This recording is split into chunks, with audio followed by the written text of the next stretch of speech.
Hello dear, आपका इस class के अंदर बहुत बहुत वेलकम है। उम्मीद है कि बढ़िया तरीके से पढ़ रहे हैं और कंसिस्टेंटली अपनी तैयारी कर रहे हैं। सबसे मुश्किल चीज़ अगर इस दुनिया में कोई है, मतलब सक्सेस के लिए मुश्किल छोड़ो, सबसे ज़रूरी अगर कोई चीज़ है सक्सेस के लिए, किसी भी फील्ड में सक्सेस के लिए, तो वो है कंसिस्टेंसी। रोज़ किसी एक काम को बार बार करना, ठीक है, सबसे ज़रूरी है। और अगर इस चीज़ को कोई मेंटेन रखता है तो इनएविटेबल है सक्सेस। हो ही नहीं सकता कि वो उस काम में सक्सेसफुल ना हो अगर वो रोज उस काम को कर रहा है, ठीक है। बाकी और भी कई सारे फैक्टर तो होते ही हैं कि भैया ध्यान से पानीपत उधर है, चला उधर गया तो फिर तो नहीं ही पहुंचेगा, है कि ठीक ठाक डायरेक्शन में तो चल ही रहा है, ठीक है। तो पेन नोटबुक निकाल लो, अपने माइंड को शांत करो, ठीक है, डिस्ट्रैक्शंस को हटाओ, पानी वानी पी लो, अगर नहीं पिया है तो मुंह धो लो और आराम से पूरा फोकस के साथ बैठो। इस क्लास को स्टार्ट करते हैं। मेंसुरेशन 3D मैंने स्टार्ट किया है, इसको कम से कम टाइम के अंदर मोस्ट एफिशिएंटली इस टॉपिक को ख़त्म करने की कोशिश करेंगे, ठीक है। पहली क्लास के अंदर क्या करूँगा, पहली क्लास के अंदर कंप्लीट अंडरस्टैंडिंग करेंगे फॉर्मूलाज की और 3D फिगर्स की। इसके अंदर क्वेश्चंस नहीं करेंगे, लेकिन ये बहुत ही ज़रूरी क्लास है, आपको पूरी अंडरस्टैंडिंग दे देगी फिगर्स की। कभी भी इस टॉपिक से आपको डर नहीं लगेगा, चाहे वो कुछ भी कर दे इस टॉपिक के अंदर, ठीक है।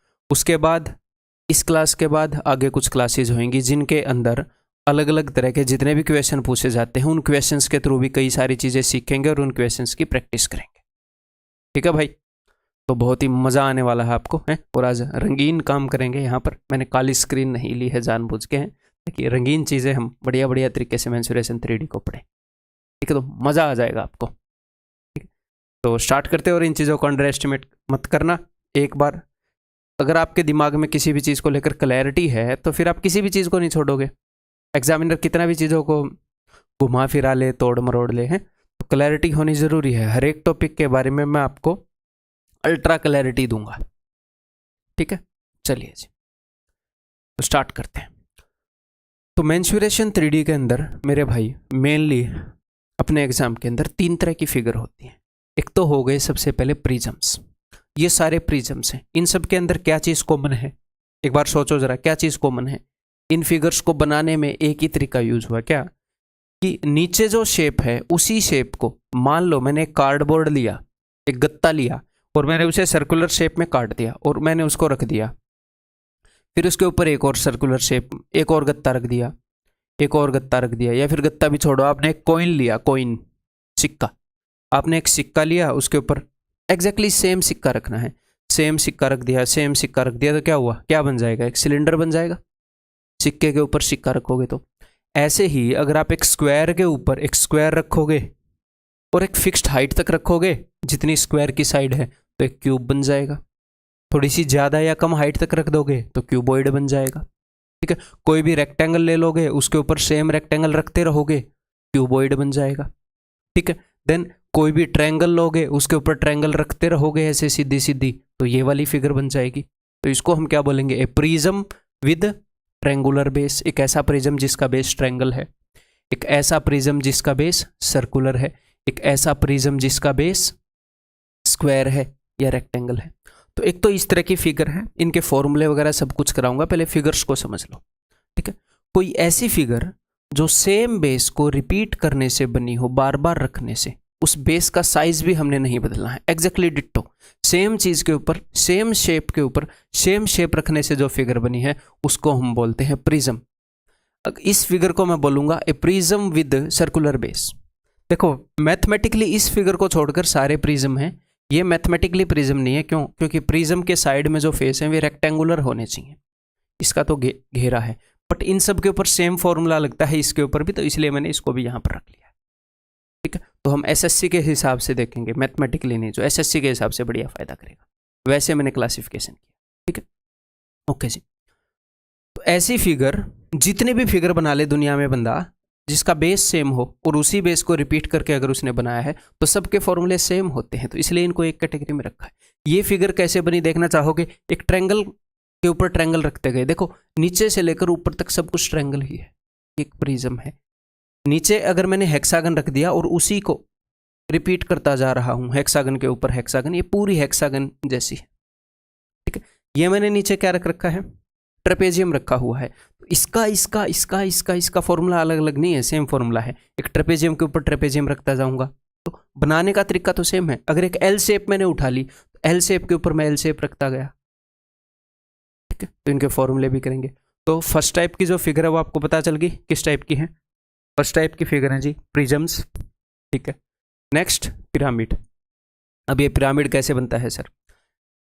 अगर मैं आपको बोलूँ कि एक सिक्का लो, ठीक है, हमने एक सिक्का लिया, फिर उससे जस्ट थोड़ा सा छोटा एक सिक्का लो, अच्छा ठीक है, थोड़ा सा छोटा एक सिक्का लिया, फिर थोड़ा सा छोटा एक सिक्का लो, फिर थोड़ा सा छोटा एक सिक्का लो, ऐसे मतलब सेम शेप लेनी है बट छोटी लेते जाना है, तो क्या बन जाएगा, एक पिरामिड बन जाएगा। जैसे मिस्र में पिरामिड देखे हैं ना, वहाँ से आप याद भी रख सकते हो, ये सारे पिरामिड हैं। जो अपने मिस्र के पिरामिड हैं, इजिप्ट के पिरामिड हैं, वो तो इस टाइप के हैं, ए पिरामिड विद स्क्वायर बेस। तो ये क्या है, ए पिरामिड विद ट्रेंगुलर बेस, एक ऐसा पिरामिड जिसका बेस जो है एक त्रिभुज है, इसका आधार एक त्रिभुज है, ठीक है। तो यहाँ पर हमने सर्कल के ऊपर सर्कल के ऊपर सर्कल, बस सर्कल छोटा होता रहा, ठीक है। देखना इसे ध्यान से, मजा आएगा आपको। मैंने बनाई है ये सारी एनिमेशंस, कैसी लगी? सर्कल के ऊपर छोटा सर्कल, ये छोटा होता चला जाएगा, इसको हम एक पिरामिड बोलेंगे। तो ये क्या है, अब मैथमेटिकली ये भी पिरामिड नहीं है, ये सारे पिरामिड है बिकॉज इसके फेस रेक्टेंगुलर नहीं है, लेकिन सबके ऊपर सेम फॉर्मूला लग रहा है, ठीक है। तो this is a pyramid with circular base, A pyramid with square base, A pyramid with triangular base, A pyramid with hexagonal base, एक ऐसी पिरामिड जिसका बेस हेक्सागन है। ये देखो मज़ा आ रहा है कि नहीं एनिमेशन के अंदर, इसीलिए रंगीन की आज काली पे नहीं पड़ेंगे आज, ठीक है। अब ये क्या है, इसका बेस कैसा, स्टार है, ए पिरामिड विद स्टार बेस। तो अगर एग्जाम में ये भी आ जाएगा तो हमें डरने की बात नहीं है, चाहे कैसा भी आ जाए, कैसी भी शेप दे दे, ऊपर से बस नुकीली हो, ठीक है। तो ये एक तरह की शेप्स हो गई जो अपने एग्जाम में आती हैं, 3D शेप्स। देन एक हो गई मेरे भाई ये 2 शेप्स। तीसरी टाइप की शेप जो है, एक गोला, उसको बीच से काट देंगे तो अर्धगोला, हेमिस्फीयर। ये 3 तरह की शेप्स आती हैं, बाकी इन्हीं को मोड़ेगा तोड़ेगा वो, इन्हीं के ऊपर इनको काट देगा या कुछ भी करेगा। जैसे मान लो इन सारी शेप्स को काट देगा, एक सिलेंडर है, उसमें से एक सिलेंडर काट के निकाल लिया तो एक पाइप बन जाएगी, ठीक है। अपने पास अगर कुछ पिरामिड्स हैं, उनको काट देगा तो फ्रस्टम बन जाएगा, ठीक है। ये सारे करेंगे। अगर सफ़ियर को ऐसे काट देगा तो सफ़ियर 2 टुकड़ों में बन जाएगा, इसके ऊपर के रूल भी करेंगे हम, ठीक है।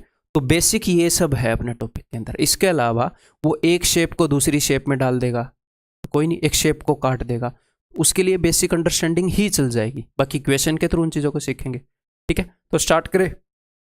इंट्रोडक्शन काफ़ी हो गई है। और एक और बात बता दूं, हो सकता है आपको ऑनलाइन कई ऐसे क्वेश्चन दिख जाएं कि भैया एक ऐसा एक कौन है, टेढ़ा है, 60 डिग्री पर टेढ़ा है, फलाना ढिमकाना है, तो ये अपने सिलेबस में नहीं है।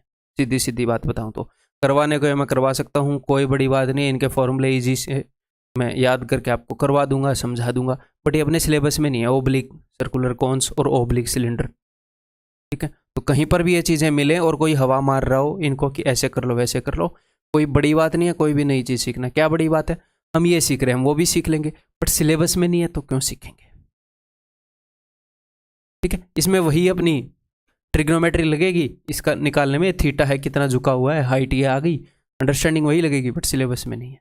तो इन चीज़ों से बचना, इर्रेलेवेंट चीज़ करने से बचना, ठीक है। तो अपने सिलेबस के अंदर क्या है, राइट सर्कुलर कौन है। कभी भी आपको क्वेश्चन के अंदर ऐसे राइट सर्कुलर कौन मिलेगा, और क्वेश्चन के अंदर ना भी लिखा हो राइट सर्कुलर कौन या सिलेंडर, तो भी आप अज्यूम करोगे सीधा है। सर ये राइट सर्कुलर का क्या मतलब है, यहाँ से अगर मैं नीचे वाली फिगर के सेंटर पर आऊँ ऐसे, तो ये 90 डिग्री का एंगल है, ये 90 डिग्री का एंगल है, इनको बोलते हैं राइट सर्कुलर सिलेंडर एंड कोन। तो जितने भी प्रिज्म होंगे, जितने भी पिरामिड होंगे, सारे राइट होंगे, सारे राइट होंगे। क्लियर है मेरे भाई? आगे बढ़ जाएं, फिर करें, फिर चलो जी फॉर्मूलाज करने स्टार्ट करते हैं। फिर अब ध्यान से सुनो, यहाँ पर जनरलाइज्ड फॉर्मूलाज फॉर प्रिज्म्स। तो ये जो मैं आपको करवा रहा हूँ ये जनरलाइज्ड फॉर्मूला है। जनरलाइज्ड फॉर्मूला का क्या मतलब है, सारे प्रिज्म्स के ऊपर ये फॉर्मूले लगेंगे। तो ये आपको ध्यान से समझने ज़रूरी है।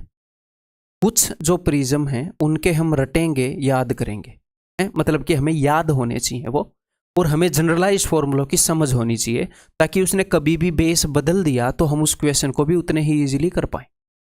मान लो उसने बेस को स्टार जैसा दे दिया, उसके अंदर सेम अंडरस्टैंडिंग लग रही है, तो क्या ही दिक्कत है?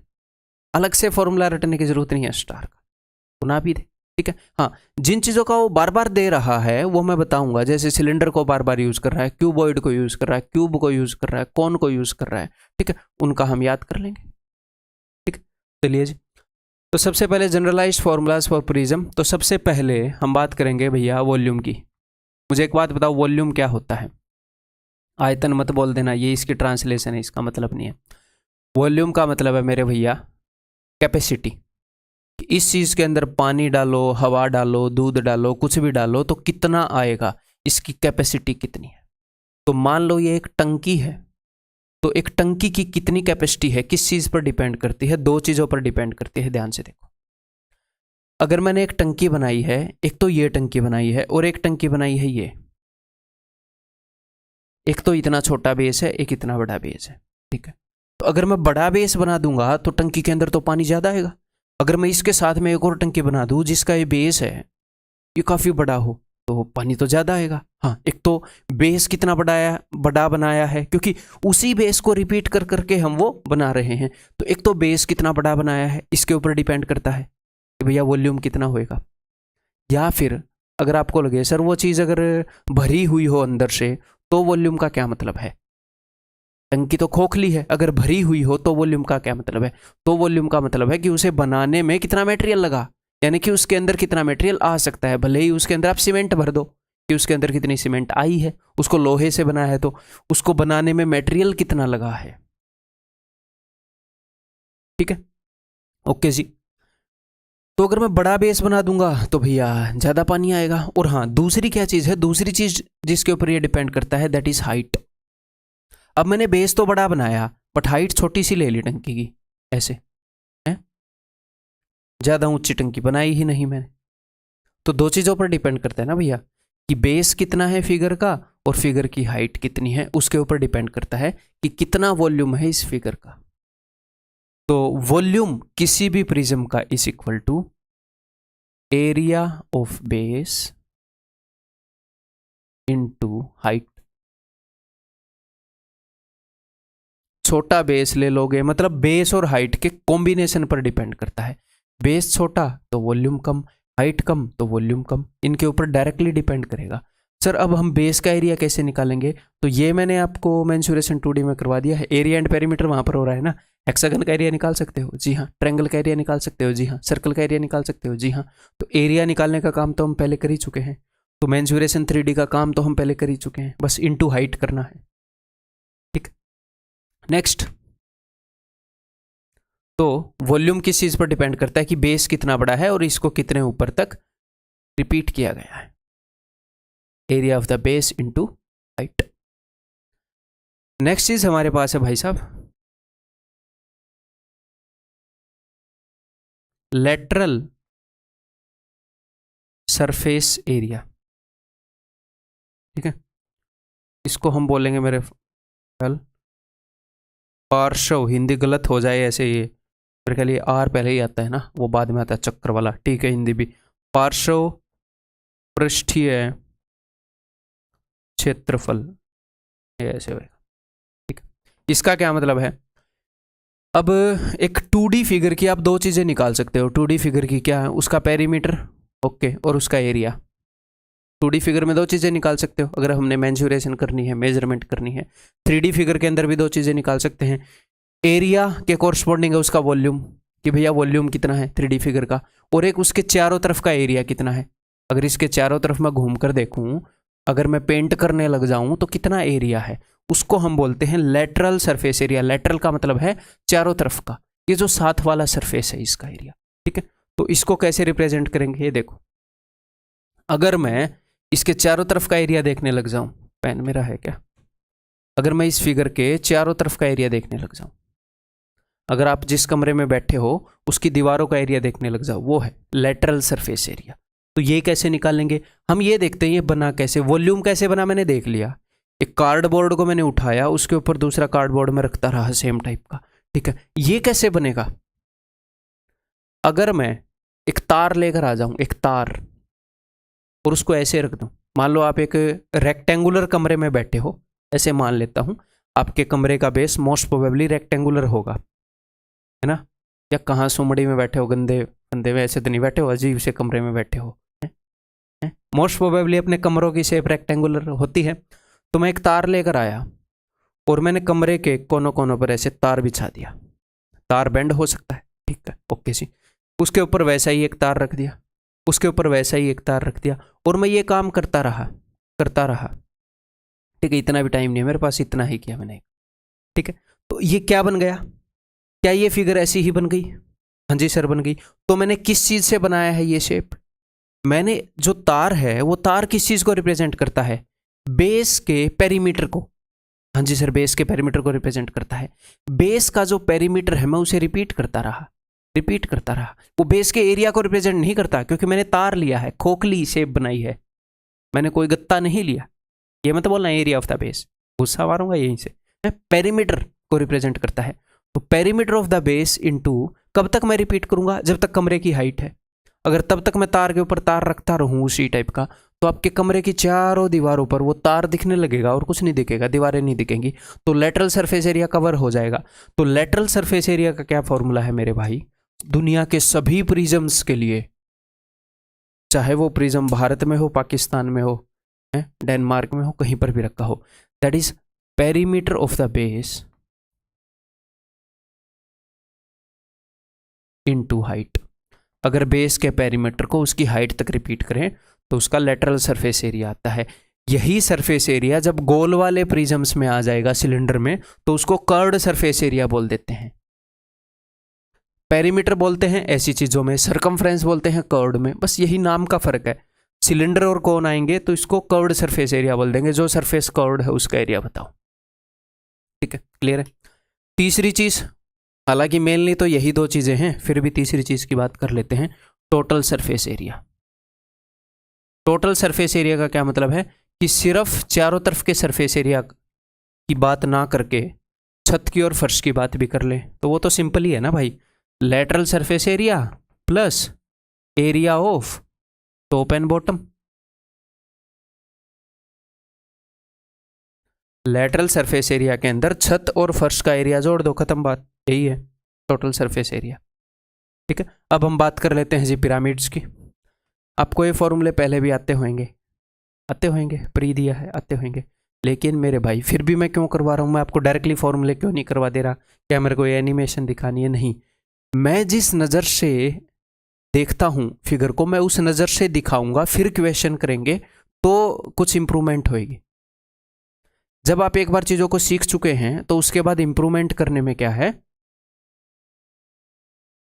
मतलब पहली बार जब आप सीखेंगे तो सब कुछ नया होएगा, तो 100% इंप्रूवमेंट होएगी। जब दूसरी बार सीखेंगे तो कुछ चीज़ सीखी हुई सीखेंगे, तो इंप्रूवमेंट के लिए थोड़ा सा ज़्यादा सीखना पड़ता है, ये मैं कहना चाह रहा हूँ, ठीक है। तो एक आधी चीज़ें रिवाइज भी करनी होती हैं, तो उनको रिवाइज होने देना। बहुत ज़्यादा ज्ञानी बनने की जरूरत नहीं है कि मेरे को तो पहले आता है, मेरे को बहुत पहले से आता है, ठीक है, आपसे पहले से ही आता है, बहुत पहले से पढ़ा रहा हूँ। तो किसी भी चीज़ को स्किप करने की जरूरत नहीं है, जिस चीज़ को स्किप करने की जरूरत होगी मैं खुद बता दूंगा। तेज स्पीड में भले ही देख लो, स्किप नहीं होनी चाहिए चीज़, ठीक है भाई। चलिए next, generalize formula for pyramids. Pyramids के लिए जनरलाइज फॉर्मूला, दुनिया की सभी पिरामिड्स के लिए क्या जनरलाइज फॉर्मूला? सबसे पहले करते हैं जी वॉल्यूम। वॉल्यूम कैसे पता चलेगा? बोले तो आयतन। और ये फॉर्मूले कैसे आए ये भी मैं आपको आगे बता दूंगा, इनके भी जनरलाइज फॉर्मूले बता दूंगा, एंड में करेंगे, ठीक है, मज़ा आ जाएगा आपको, ठीक। तो किसी भी पिरामिड का वॉल्यूम निकलेगा, जैसे प्रिज्म में क्या था, प्रिज्म में था area of base into height, तो इसमें भी बेस पर और उसकी हाइट पर डिपेंड करता है, लेकिन इसमें यहां पर आएगा 1/3 into area of base into height. और हाइट का क्या मतलब है? हाइट का मतलब है ये फिगर कितनी ऊंची है, सिंपल, वही मतलब जो होना चाहिए। इसकी चोंच से लेकर नीचे वाली फिगर के सेंटर तक कितनी ऊंची है, ऐसे माप लो या ऐसे माप लो, बात तो बराबर ही है, उसकी भी ऐसे ही मापी जाएगी। क्लियर है भाई? ओके जी। देन लेटरल सरफेस एरिया, या इस केस में कर्व्ड सरफेस एरिया बोल लो, वो होएगा हाफ, एरिया 1/3 हुआ है, वो होएगा half into perimeter of bottom perimeter of base into slant height होएगा। अब की बार क्या होएगा? Slant height. ठीक है, हाइट मत करिएगा, ध्यान रखिएगा। स्लांट हाइट क्या होती है? स्लांट हाइट होती है ये तिरछी वाली ये इसको L से रिप्रेजेंट करते हैं। स्लांट हाइट क्या होती है? अगर बेस रेक्टेंगुलर हो तो स्लांट हाइट ये नहीं होती, ये होती है एज। ऐसे लिख देता हूं E को। L होती है बेस की भुजा पर, यहां से अगर कोई लाइन आ रही है, बेस जो साइड में जो ट्रायंगल बनी है ना, उस ट्रायंगल की हाइट को हम बोलते हैं स्लांट हाइट। इस केस में ट्रायंगल नहीं बनी इसलिए हमने ये ले ली। जो साइड में जो ट्रायंगल बनी है उस ट्रायंगल की हाइट को हम बोलते हैं स्लांट हाइट। इसको हम क्या बोलेंगे? इसको हम बोलेंगे एज कोर। हिंदी में बोलेंगे तिरछी ऊंचाई, तिर्यक कोर, तिर्यक ऊंचाई ऐसे बोल सकते हैं। ठीक है, जो साइड में जो ये ट्रायंगुलर फेस है इसकी जो हाइट है, इसके ऊपर जब आप 90 डिग्री ऐसे ड्रॉप करोगे, ठीक है, that is slant height. Total surface area क्या होएगा? टोटल सरफेस एरिया हो जाएगा लेटरल सरफेस एरिया प्लस, यहां पर तो टॉप और बॉटम है ही नहीं, सिर्फ बॉटम है, तो एरिया ऑफ बेस। खत्म। क्लियर है? समझ में आ गई? ये बेसिक अंडरस्टैंडिंग दिमाग में बैठ गई। अब हम एक एक फिगर को भी पकड़ेंगे, टेंशन नहीं लेनी है आपने। ठीक है, वॉल्यूम के बारे में मैं यहां पर दिखाना चाह रहा था कि वॉल्यूम कैसे बनता है। वॉल्यूम बनता है इसी चीज को बार बार छोटा करके ऐसे रिपीट करने से। ठीक है, ओके। अब हम क्या करेंगे भाई? अब हम एक एक फिगर को पकड़ेंगे जो अपने एग्जाम में आती है और डिटेल में करेंगे। यहाँ पर आपके सामने ये वाली फिगर क्या है? ये है क्यूबॉइड, हिंदी में बोलेंगे घनाभ है। इसका बेस जो है वो होता है रेक्टेंगुलर, ये लेंथ है, ये ब्रेड्थ है, ये हाइट है। ठीक, क्लियर है? अगर ये लेंथ है तो इसके सामने वाली ये भी लेंथ है, ये ब्रेड्थ है तो इसके सामने ये भी ब्रेड्थ है, ये भी ब्रेड्थ है, ये भी ब्रेड्थ है। तो ऐसे 4 लेंथ होंगी, लेंथ लेंथ लेंथ लेंथ। ठीक है, चारों लेंथ को एक बार मार्क करके दिखाऊं, ये देखो ऐसे ही 4 हाइट होंगी, ये वाली हाइट, ये वाली हाइट, ये वाली हाइट, ये वाली हाइट। 4 हाइट का मतलब मैं ये नहीं कहना चाह रहा कि 4 अलग अलग लंबाइयों की होंगी। जैसे रेक्टेंगल के अंदर 2 लेंथ और 2 ब्रेड्थ होती हैं, यहाँ पर 4 हो जाती हैं चीजें। ठीक, क्लियर है? तो अब इसके जो फॉर्मूले हैं वो मेरे से पहले आप निकालेंगे, आपको पहले ही आते हैं फिर भी आप निकालेंगे। इसका वॉल्यूम क्या होएगा? लेटरल सरफेस एरिया क्या होएगा? एक एक करके निकालते हैं। तो इसका वॉल्यूम होएगा भैया area of the base into height. तो एरिया ऑफ द बेस, इसके बेस में क्या है सर? रेक्टेंगल है, तो लेंथ इनटू ब्रेड्थ, ये हो गया area of the base into height. ठीक है, देन इसका lateral surface area, lateral surface area क्या होता है मेरे भाई? Perimeter of the base into height. तो इसका पेरीमीटर क्या होएगा वो पता चलेगा इस चीज पर कि इसका बेस क्या है। इसका बेस है सर रेक्टेंगुलर, तो पेरीमीटर है twice of L plus B, perimeter of base into height. ठीक है, इसका टोटल सरफेस एरिया क्या होएगा? टोटल सरफेस एरिया होएगा इसका lateral surface area plus area of 2 rectangles, है ना? लेटरल सरफेस एरिया, उसमें बॉटम और टॉप जोड़ना है, तो आप वैसे निकाल सकते हो, लेकिन ये हमने डायरेक्टली रट के रखना है। क्या? Twice of LB plus BH plus HL, रटा हुआ होना चाहिए। ये नहीं कि एग्जाम में आप वहां पर निकाल रहे हैं। तो मैंने बेसिक अंडरस्टैंडिंग क्यों करवाई? क्योंकि अगर कोई ऐसी शेप आ गई, कोई ऐसा बेस ले लिया उसने जो वो नॉर्मली नहीं लेता, उसने नया ले लिया, तो क्या है फिर भी आप कर पाओगे क्वेश्चन को। बेसिक अंडरस्टैंडिंग होनी चाहिए, जनरलाइज्ड अंडरस्टैंडिंग होनी चाहिए। ठीक है, तो ये हमें याद होना चाहिए भाई साहब। वहां पर ये नहीं है कि इसके अंदर 2L भी जोड़कर इसको निकाल रहे हैं, नहीं, ये याद होना चाहिए। ठीक है, और इस 2 को भूलना नहीं है बेचारे को। क्लियर है? और इस फिगर के अंदर एक और चीज होती है डायगोनल। ठीक है, तो डायगोनल क्या होएगा? डायगोनल यहां पर मैं बात कर रहा हूं इस चीज की। ठीक है, तो इसको आप इजीली प्रूव भी कर सकते हैं। कैसे प्रूव कर सकते हैं? देखो मैं एक बार बता भी देता हूं, अगर आप समझ पाओ तो। बहुत ज्यादा टाइम नहीं लूंगा, डायरेक्टली सिर्फ एक बार बताऊंगा। अगर मैं बेस पर एक राइट एंगल ट्रायंगल को देख पा रहा हूं, बेस के ऊपर ABC, तो ये L है, ये B है, तो पाइथागोरस थ्योरम से इसकी लंबाई हो जाएगी √L² प्लस B²। ओके जी। अब अगर मैं CAD एक राइट एंगल ट्रायंगल को देख पा रहा हूं, तो एक और बात मुझे क्लियर हो जाएगी। क्या? कि ये जो AD है ये हाइट है H, इस डायगोनल की लंबाई हो जाएगी इसका स्क्वायर प्लस इसका स्क्वायर अंडर रूट, इसका स्क्वायर आएगा L square plus B square, इसका स्क्वायर आएगा एच स्क्वायर अंडर रूट। तो डायगोनल की लंबाई विल बी अंडर रूट, हमें रटी हुई होनी चाहिए, बस ये आपको पता चल गया कि 2 बार पाइथागोरस लगा के आई है। Under root L square plus B square plus H square, diagonal की लंबाई विकर्ण की लंबाई। ठीक है मेरे भाई। और यहाँ पर थोड़ा सा इसके बारे में जान लेते हैं।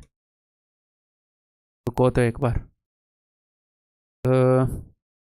अब इस इंक को तो हाइड कर सकते हैं क्या करें, देखता हूँ। Let me try this.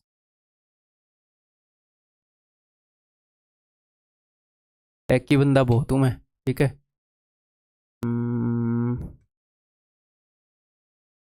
Hello, एक बार क्यूबॉइड के बारे में थोड़ी सी अंडरस्टैंडिंग आपकी हो जाए 3D है कि क्यूबॉइड को अगर मैं खोल लूँ तो क्या बनेगा। देखो कितने फेस आए, टोटल 6 फेस आएंगे।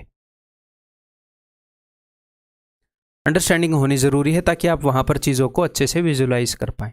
सारा काम मैंने किया है, आई कैन प्राउडली से। देखो ये मैं आपको इसका नेट दिखा रहा हूँ, ठीक है मेरे भाई। अब आगे बढ़ते हैं फिर।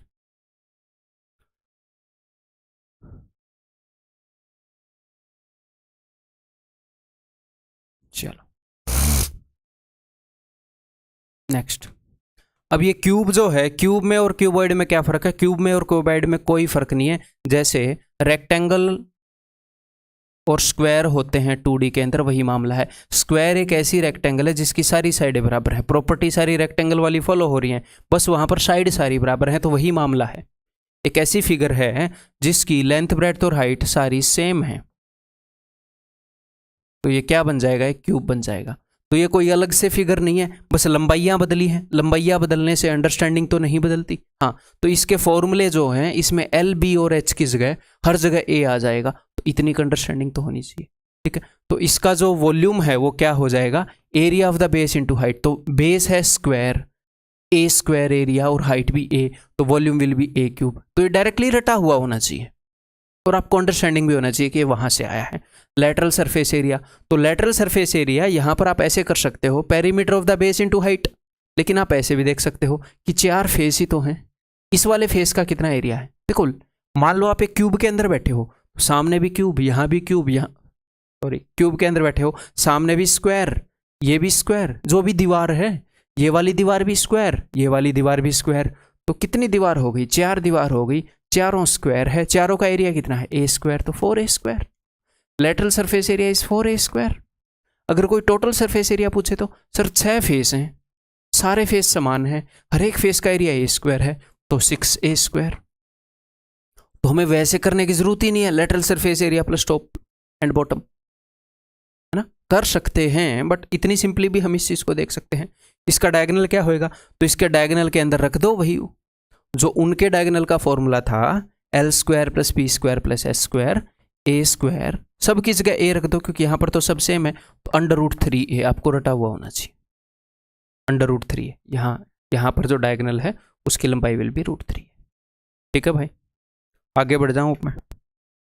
नेक्स्ट अपने पास है जी सिलेंडर, हिंदी में बेलन। सिलेंडर कैसे बनता है? जब हम एक सर्कुलर बेस को रिपीट करें, ठीक, ये हम पहले कर चुके हैं।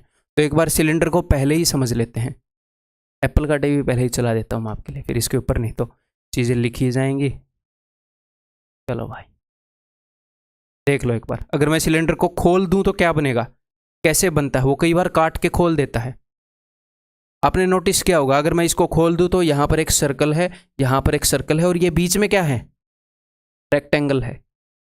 रेक्टेंगल है ना बीच में, और दोनों सर्कल्स हैं। अब भी नहीं दिखेगा तो कब दिखेगा? ये देखो, रुक जाएगा क्या यहाँ पर? तो ये सर्कल है, ये सर्कल है, सिलेंडर को मैंने खोल रखा काट के। मुझे एक बात बताओ, इसकी ये जो है ये कितनी लंबाई होगी?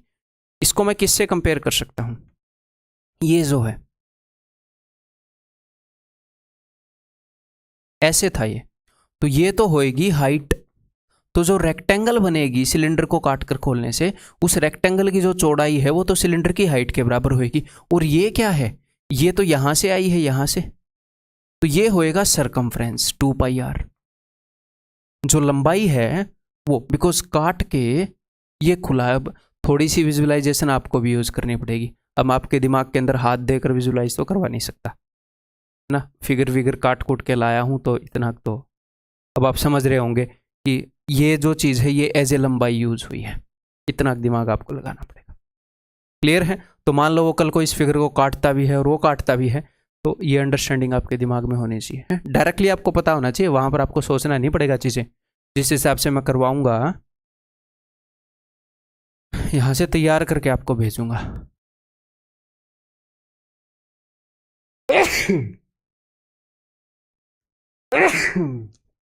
ओहो, ये भी तैयारी चल रही है कि वहां पर अगर कोई छींक दे, आपको डिस्टर्ब करने की कोशिश करे, तो कैसे कंट्रोल करना। नेक्स्ट, इसके सारे फॉर्मूले देखते हैं भाई। Volume, area of base into height. इसका बेस कैसा है सर? सर्कुलर है, तो एरिया ऑफ बेस क्या होगा? πr² into h। क्या ये सर मैं वहां पर सोच समझ के निकालूंगा? नहीं, रटा हुआ होना चाहिए।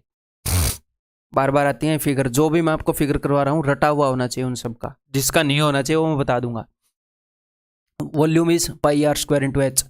टोटल कर्व्ड सरफेस एरिया, तो लेटरल सरफेस एरिया की जगह अब की बार कर्व्ड सरफेस एरिया। क्यों? क्योंकि यहाँ पर ये जो सरफेस है कर्व्ड है सारा। कर्व्ड चीज़ें होती हैं तो अलग नाम होता है उनका, ठीक है। Perimeter of base into height, base का पेरीमीटर क्या होगा? 2πr, ठीक है। यहाँ पर ये r में क्या यूज़ कर रहा हूँ? ये मैं यूज़ कर रहा हूँ इसका रेडियस, और हाइट में यूज़ कर रहा हूँ इस सिलेंडर की हाइट। ठीक है मेरे भाई, क्लियर है? तो perimeter of the base into height 2πr। Total surface area उसी तरीके से निकाल सकते हैं, लेकिन हमें याद होना चाहिए 2πr into r plus h। हमें ये बिल्कुल याद होना चाहिए, और याद रखना मुश्किल भी नहीं है। 2πr के बाद यहाँ पर आप h रखते हो, अगर टोटल सरफेस एरिया निकालना है तो r प्लस h रख दो, क्या ही फर्क, तो r प्लस h रख दो। क्लियर है? देन यहाँ पर अगर वो आपसे ये भी पूछे कि इसके अंदर अगर मैंने एक रोड रखनी है, लंबी से लंबी रोड रखना चाह रहा हूं, तो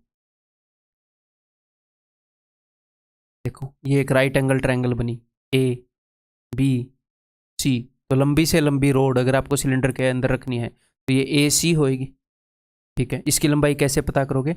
आपको रेडियस पता है तो BC की लंबाई पता है रेडियस की डबल, और आपको हाइट पता है, उसके ऊपर पाइथागोरस थ्योरम लग जाएगा। ठीक, क्लियर है मेरे भाई? नेक्स्ट, शंकु। ये क्या है? ए प्रिज्म विद सर्कुलर बेस।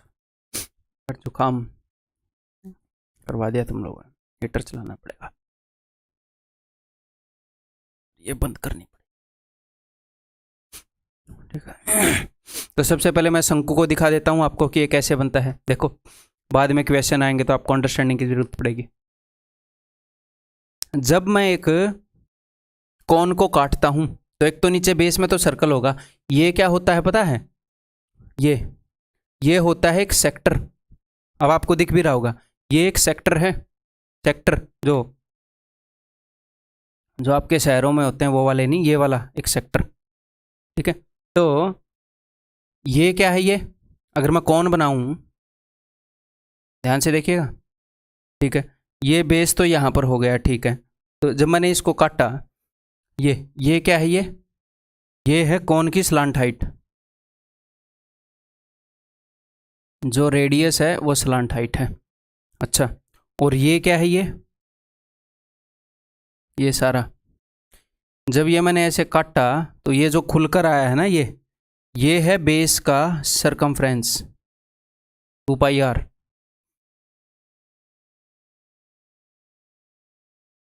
ठीक है, समझने की कोशिश करो एक बार। इसको अगर मैं वापस बनाऊंगा तो आपको समझ में आएगा। थोड़ी सी वीडियो को पीछे करके देख लो, जहाँ पर ये बन रहा था और बिगड़ रहा था, बन रहा था बिगड़ रहा था, तब आपको समझ में आएगा कि इस सारे से तो ये सारा तो इस सर्कल के चारों तरफ आ रहा था, 2πr के बराबर था, और ये कोन की स्लांट हाइट का काम कर रहा था। ठीक है,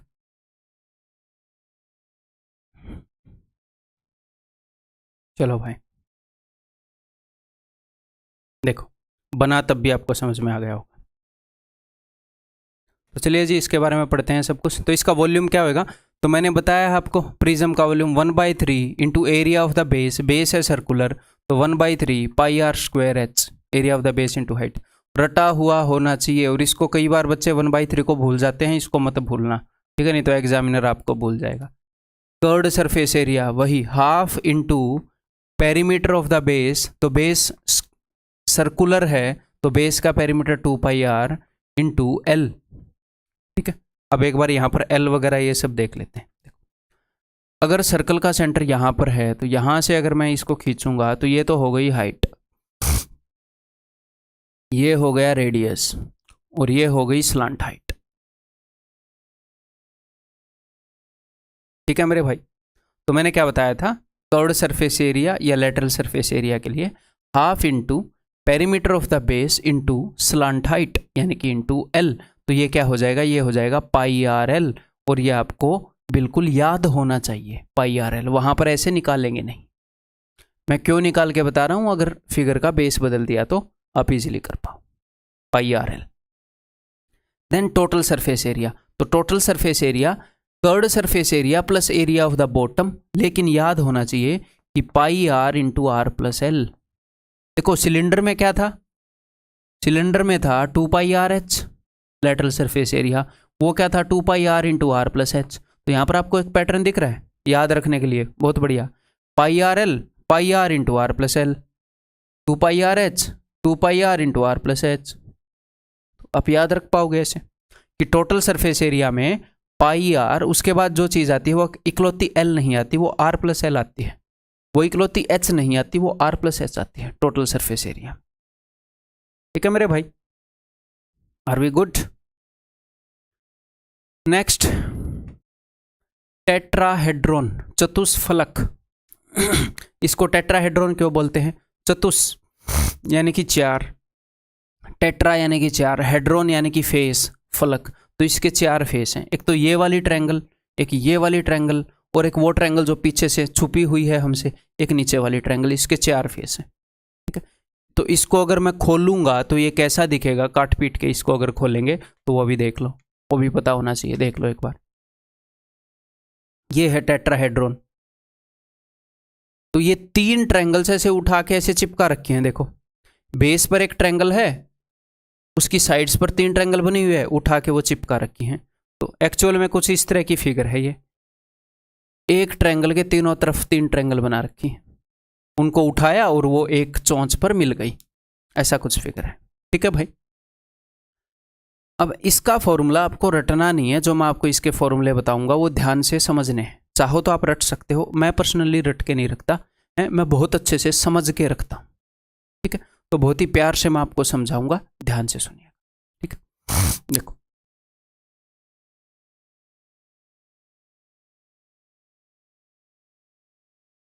मान लो बेस पर जो ट्रायंगल है दैट इज ABC और ये है O, और हमारे सिलेबस के अंदर जितने भी ये प्रिज्म और पिरामिड हैं वो सारे राइट सर्कुलर है, मैंने आपको बताया था, ऐसे तिरछे वाले नहीं हैं। तो यहाँ पर ये जो चोंच है ना, ये नीचे वाली फिगर के सेंटर पर होती है, ट्रायंगल में सेंटर क्या होएगा, सेंट्रोइड। तो जो भी ट्रायंगुलर अगर नीचे बेस हुआ तो उसके सेंट्रोइड पर होती है, ठीक है मेरे भाई, क्लियर है। तो यहाँ से अगर मैं एक काम करूँ, मैं A से एक मीडियन खींच दूँ ऐसे, आप नीचे वाले बेस को अच्छे से समझने के लिए इसको आप वो मान लो, क्या बोलते हैं, हालांकि बेस का इक्विलेटरल ट्रायंगल होना जरूरी नहीं है, लेकिन वो बार बार इक्विलेटरल ट्रायंगल को यूज़ करता है, तो इसके बेस को मैंने इक्विलेटरल ट्रायंगल मान लिया, हालांकि जरूरी नहीं है इक्विलेटरल ट्रायंगल होना, ठीक है मेरे भाई, मेरी बात को ध्यान रखिएगा। तो बेस को मैंने इक्विलेटरल ट्रायंगल मान लिया, ठीक है। यहाँ से मैंने ये खींची है AD हाइट, ओके। तो इक्विलेटरल ट्रायंगल के अंदर जो एल्टीट्यूड है वही मीडियन है, वही एंगल बाइसेक्टर है, वही सब कुछ है। तो यहाँ पर एक पॉइंट होएगा सेंट्रोइड, जो इसको 2:1 रेशियो में बांटेगा। आप बोलोगे जी हाँ 2:1 रेशियो में बांटेगा, एग्जैक्टली इसके ऊपर आएगा ये, इसको हम क्या बोलते हैं, इसको हम बोलते हैं हिंदी में शीर्ष, या फिर एपेक्स,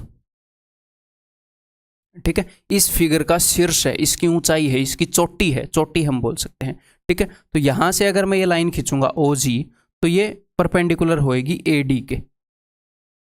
ये जो चीज है 3D में चल रही है, आपको अगर फील हो रही हो तो नीचे एक ट्रायंगल लेटी पड़ी है और ये ऐसे खड़ा है, ये 3D में ये चीज चल रही है, ठीक है मेरे भाई। तो यहां पर जितने भी रिलेशन होंगे वो सारी मैं आपको बताऊंगा, ओके जी।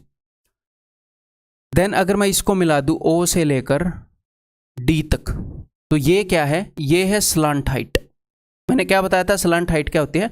स्लांट हाइट होती है जब जो साइड में ट्रायंगुलर फेस है उस ट्रायंगल की हाइट को स्लांट हाइट बोलते हैं। ये जो है O से लेकर A तक, इसको मैं बोलूंगा एज, EDGE, एज। और ये क्या है, ये है स्लांट हाइट। तो ये है इसकी सारी डायमेंशंस इस फिगर की, क्लियर है। तो यहां पर वही चीजें लगेंगी। अगर वो आपसे वॉल्यूम पूछेगा तो area of the base, triangle का, ट्रायंगल जैसी भी हो, ठीक है, ट्रायंगल जैसी भी हो आप उसका एरिया निकालोगे, ठीक है। उसके सेंट्रोइड के ऊपर ये होएगी, क्या बोलते हैं इसको, इसकी चोटी होएगी, उसकी आप हाइट निकालोगे, ठीक है। Area of the base into height कर दोगे, क्लियर है। अगर वो आपसे पूछेगा इसका लेटरल सरफेस एरिया, तो नीचे ट्रायंगुलर बेस है, इसका पेरीमीटर निकालोगे, जी हाँ, स्लांट हाइट निकालोगे इनटू स्लांट हाइट, ऐसे आप कर दोगे, ठीक है। यहाँ पर अच्छा यहाँ पर मैंने लिखे हुए नहीं है, ओके। तो इसका वॉल्यूम क्या हो जाएगा, तो इसको मैंने इक्विलेटरल ट्रायंगल मान लिया है। तो यहाँ पर हम रटेंगे नहीं चीज़ों को, मैं जस्ट आपको समझाऊंगा, मैंने भी पर्सनली रटा नहीं है यहाँ पर, ठीक है। तो इसका वॉल्यूम क्या हो जाएगा, एक बार देखते हैं। वॉल्यूम हो जाएगा एरिया ऑफ द बेस, तो बिकॉज बेस पर इक्विलेटरल ट्रायंगल है तो √3/4 A², ठीक है। Area of the base into height, तो हाइट क्या होएगी मेरे भाई, ये जो भी होएगी OG। तो यहाँ पर हम फॉर्मूला बना नहीं सकते है ना, वैल्यूज के अकॉर्डिंग हमें OG निकालनी पड़ेगी। नीचे तो मैंने इक्विलेटरल ट्रायंगल मान ली, अब ये साइड में इक्विलेटरल ट्रायंगल है नहीं है, तो वो जो भी वैल्यूज देगा उसके अकॉर्डिंग हमें निकालनी पड़ेगी। तो जनरलाइज्ड फॉर्मूले तो आप लगा लोगे मेरे हिसाब से, मैं आपको इनके बीच में रिलेशन बताता हूं, बाकी ये क्वेश्चन के हिसाब से और अच्छे से हम समझ पाएंगे, ठीक है। मैं आपको इनके बीच में रिलेशन बताता हूं। देखो ये जो AG है, ये AG क्या है, AG है, ध्यान से आप बताओ एक बार, AG क्या है और GD क्या है। AG की लंबाई क्या होगी और GD की लंबाई क्या होगी। मैंने नीचे आपको इक्विलेटरल ट्रायंगल बताई है और G सेंट्रोइड है, ठीक है। तो इक्विलेटरल ट्रायंगल के अंदर मेरे भाई ये अगर G है, ये 2:1 रेशियो में बांट रहा है, लेट दिस बी G, ये D है और ये A है, तो ये GD होता है अंदर वाले सर्कल का रेडियस, GD इन रेडियस होता है, और ये AG होता है, ये होता है बाहर वाले सर्कल का रेडियस, सर्कम रेडियस, ठीक है। तो AG की लंबाई क्या होगी, साइड बाई √3, तो ये क्या हो जाएगा, ये हो जाएगा A/√3, इक्विलेटरल ट्रायंगल के अंदर बता रहा हूं। ये क्या हो जाएगा, ये हो जाएगा A/2√3। अदरवाइज हम इक्विलेटरल ट्रायंगल के अलावा जो भी बेस होएगा वो हम क्वेश्चंस में करेंगे, डरना मत कि वो नहीं बताया, वो हम क्वेश्चंस के अंदर करेंगे, ठीक है। क्लियर है, ये चीज समझ में आ रही है। तो यहां पर 2 राइट एंगल ट्रायंगल हैं हमारे सामने। कौन सी 2 राइट एंगल ट्रायंगल है जिनकी कई बार जरूरत पड़ जाती है। एक तो राइट एंगल ट्रायंगल है, इसको हटा दो, ये हम यार क्वेश्चन के अकॉर्डिंग करेंगे, वैल्यूज के अकॉर्डिंग, ठीक है।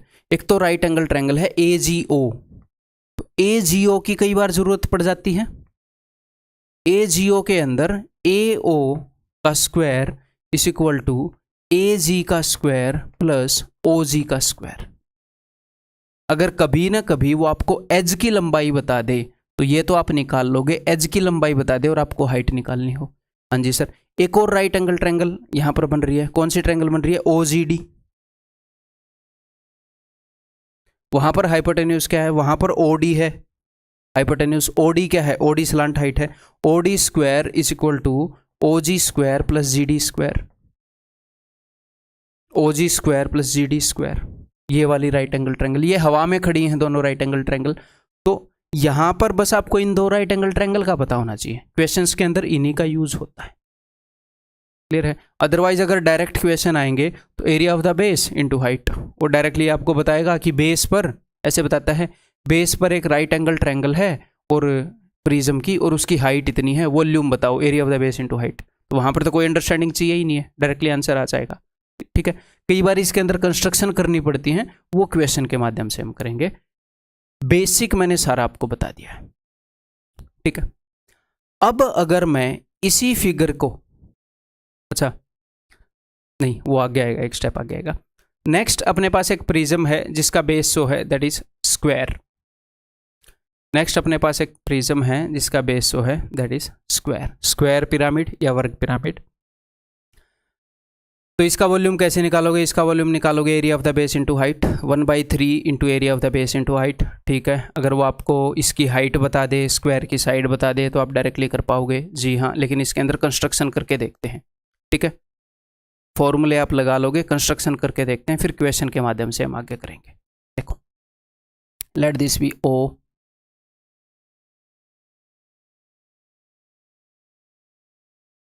तो ये जो स्क्वायर है, इस स्क्वायर का सेंटर कहाँ पर होगा मेरे भाई? जैसे ट्रायंगल के अंदर तो मैंने बताया था कि इसका सेंट्रोइड होएगा। ठीक है, इस स्क्वायर का सेंटर कहाँ पर होएगा? स्क्वायर का सेंटर होएगा जहाँ पर इसके डायगोनल्स जो हैं, जैसे ट्रायंगल के अंदर होता है जहाँ पर उसकी मीडियंस इंटरसेक्ट कर रही हैं, यहाँ पर जहाँ पर इसके डायगोनल्स इंटरसेक्ट कर रहे हैं। लाल रंग से ही बना दें।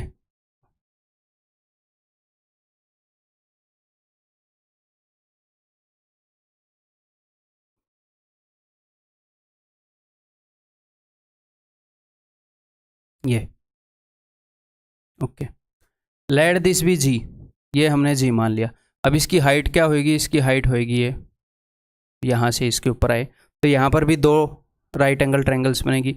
एक राइट एंगल ट्रायंगल होगी AGO। अगर आप ध्यान से देखो, दो राइट एंगल ट्रायंगल जो बन रही है उसको मैं रट के नहीं रखता, मैं कैसे याद रखता हूँ मैं आपको बताऊँ।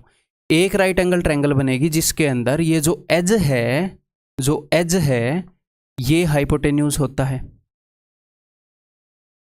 ट्रायंगल AGO में। देखो ठीक है, दूसरी राइट एंगल ट्रायंगल बनेगी। देखो अगर आप OGC बनाओगे तो भी एक ऐसी राइट एंगल ट्रायंगल बनेगी जिसके अंदर ये जो एज है ये हाइपोटेन्यूज है। दूसरी राइट एंगल ट्रायंगल बनती है जिसके अंदर स्लांट हाइट हाइपोटेन्यूज होता है, तो वो कौन सी बनेगी? सोचो जरा एक बार, वो कौन सी बनेगी? अगर मैं यहां पर बनाऊं, जो फेस हमें दिख नहीं रहा, अगर मैं ऊपर से उसके ऊपर ऐसे हाइट बना दूं, ठीक है, तो यहां पर राइट एंगल यहां पर बनेगा ऐसे। पता नहीं 3D में आप इमेजिन कर पाओगे कि नहीं। Let this be P। मैं बात कर रहा हूं OGP की, इसके अंदर राइट एंगल यहां पर होएगा, यहां पर, वहां से ऐसे हाइट बनाए, यहां पर राइट एंगल नहीं होएगा, यहां पर राइट एंगल होएगा। ठीक है, तो एक तो अपने पास ट्रायंगल बनी है, ट्रायंगल OGA, इसके अंदर OA का square is equal to AG का स्क्वायर। अब ये AG क्या है? ये है डायगोनल बाई 2। अगर स्क्वायर की साइड में A मान लूं तो पूरा डायगोनल क्या होएगा? √2A by 2। ठीक है, और ये क्या है? OG, AG का स्क्वायर प्लस OG का स्क्वायर। और एक और राइट एंगल ट्रायंगल बनेगी, कौन सी? AGP। यहां पर देखो भाई, ये 3D में चीजें हैं तो थोड़ा मोटा आपको भी विजुलाइज करना पड़ेगा। यहाँ पर स्लांट हाइट क्या है? स्लांट हाइट है OP। बाकी क्वेश्चंस के हिसाब से फिर से कंस्ट्रक्शन होएगा तो और अच्छे समझ में आएगा। ठीक है, OP क्या है? Slant height. तो राइट एंगल ट्रायंगल AGP नहीं,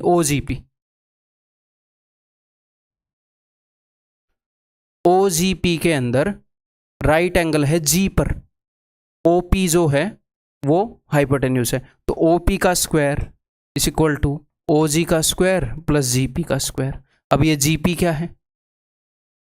ये GP क्या है? ये जो पूरी साइड है A, यहां से लेकर यहां तक का डिस्टेंस A है, तो यहां से लेकर यहां तक का डिस्टेंस भी A होएगा। ये ऐसे देखो, यहां से लेकर यहां तक ये साइड की हाफ होएगी। This is A by 2। Just मेरी बातें सुनते रहो, समझते रहो, बस that is more than enough. Clear है? नेक्स्ट, अगर मैं इसी फिगर को दो बार रिपीट कर दूं, इसके नीचे इसी शक्ल की एक और फिगर जोड़ दूं, तो उसको हम बोलते हैं ऑक्टाहेड्रॉन, अष्टफलक। ऑक्टाहेड्रॉन क्यों बोलते हैं? देखो इस फिगर के कितने फेस हैं? 5 फेस हैं, 4 तो साइड में, 1 2 3 4, 5वां नीचे। लेकिन जब मैंने ऐसी ऐसी 2 फिगर मिलाई तो ये बीच वाले फेस तो छिप गए, तो इसके ऊपर कितने फेस हैं? ऊपर 4 हैं सर, साइडों में 1 2 3 4, नीचे भी 4 हैं, टोटल 8 फेस हो गए।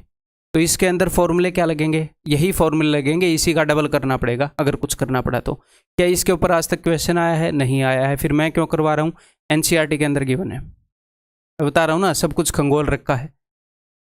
एनसीईआरटी अपने नेशनल सिलेबस में आप मान लो, ठीक है, वहाँ पर अगर कोई चीज़ गिवन है तो मैं एक बार समझा देता हूँ आपको, ठीक है। ये सारी चीज़ें वहीं से बता रहा हूँ आपको, ठीक है।